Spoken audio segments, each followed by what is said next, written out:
Plaintiff Sparkle Hostin says the defendant is her uncle by marriage, and he has always been like a father to her. However, family members suspect they're in a sexual relationship, and the defendant is the father of Sparkle's children, which Sparkle insists is not true. So she petitioned the court for a paternity test to prove it.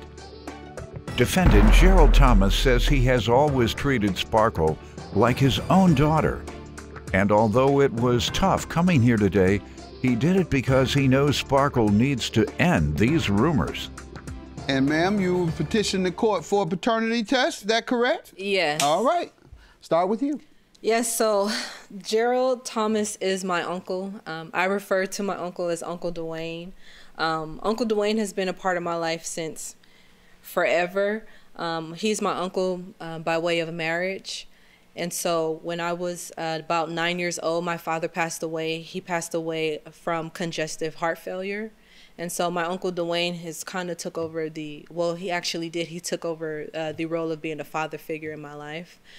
We've gotten closer over the years. And so when I was in college, 2010, 2011, I thought it would be nice to do something in his honor, so I decided to get a tattoo. I got a tattoo with his nickname on my chest, and that was the beginning of issues that we've been experiencing in our family. Some of our family members have been spreading rumors about us having a sexual relationship, and it has really impacted our lives. It has impacted my life. Any of those family members help like he helped? No. Right.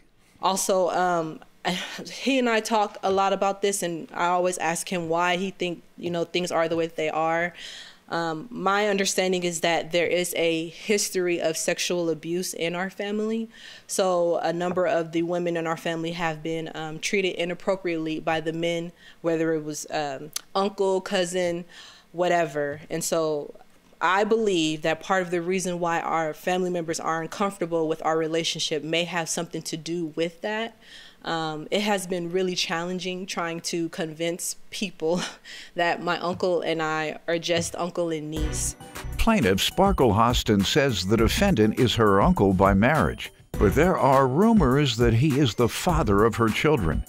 So she petitioned the court for a paternity test to put those rumors to rest.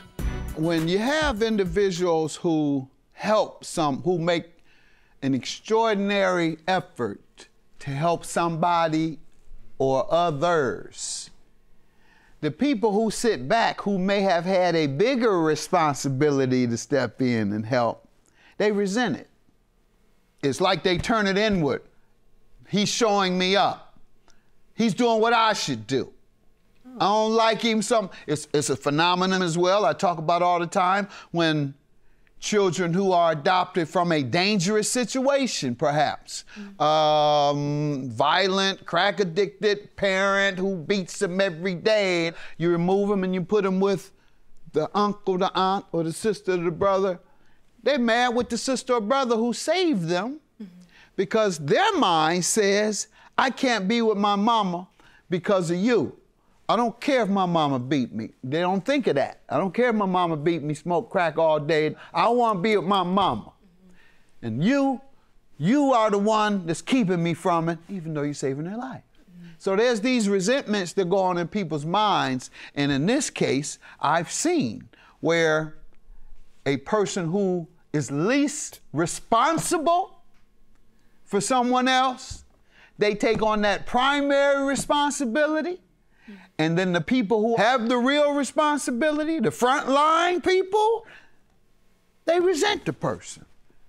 What are he doing all that for? Because they're not doing it. So it seems like they're missing something. It seems like they're failing. Your success makes me a failure. That's the best way to put it. And that happens, that's a phenomenon that happens in a lot of areas of life, period, not just in familiar settings. But in these type of settings that happens, oh, he's such a good guy, huh? It must be something to it because I'm not that good. I'm not helping her. I'm not inspiring her to go to college. I'm not trying to be a father figure to her. I'm not trying to be a mother figure to a young girl who needs a mother figure. I'm not doing that. He's doing it. Something going on over there. instead of saying, he's a good man. Because if you say he's a good man for doing it, then you say, I ain't a good person because I'm not. And I have a responsibility. You follow me? Yes. People, they try to rationalize those feelings, and his success in helping a relative, it makes them look like a failure because they have not. And they have a principal obligation. I have a principal obligation to help my nieces before I help anyone else.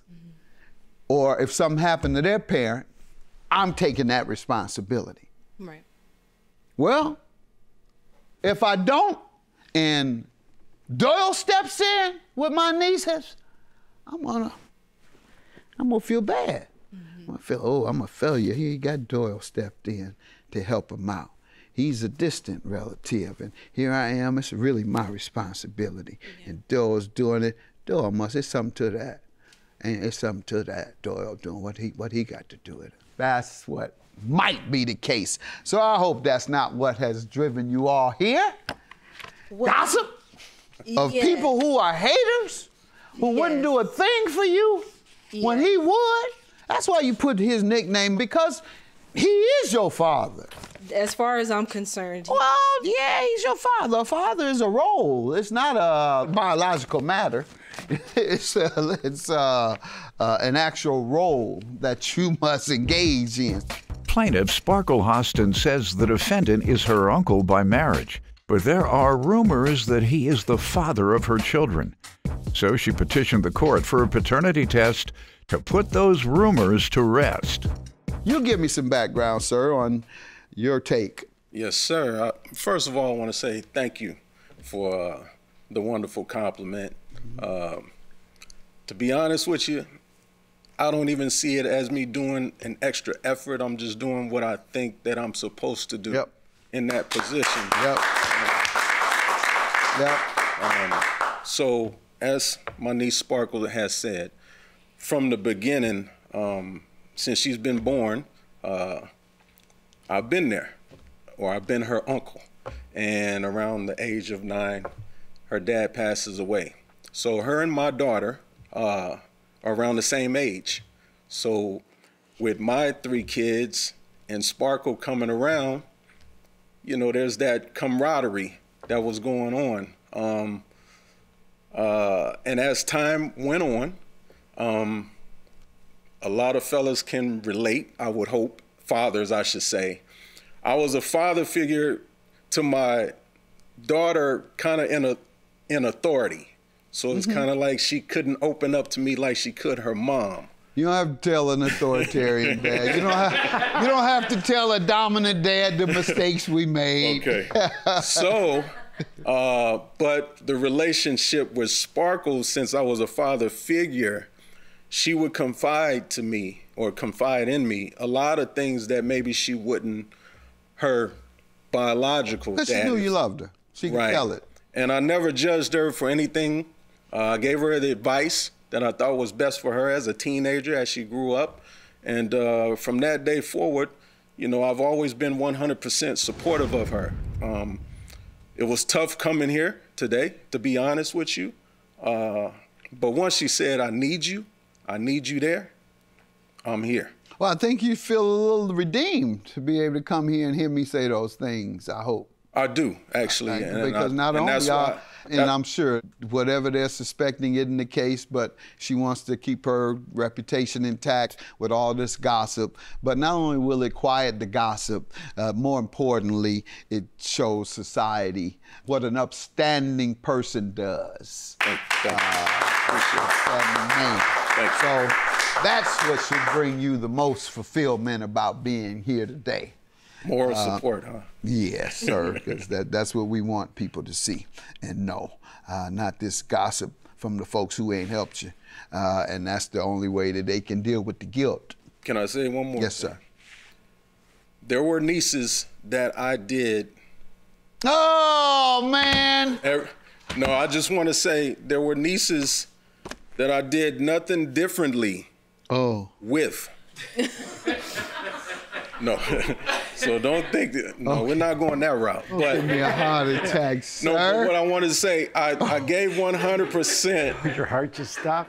My heart stopped. I don't want to talk to you no more, man. I don't want to talk to you no more. I don't know if that was some type of game. No. Threatening a heart attack to try to make me have what I don't know if you say I'm going to get this.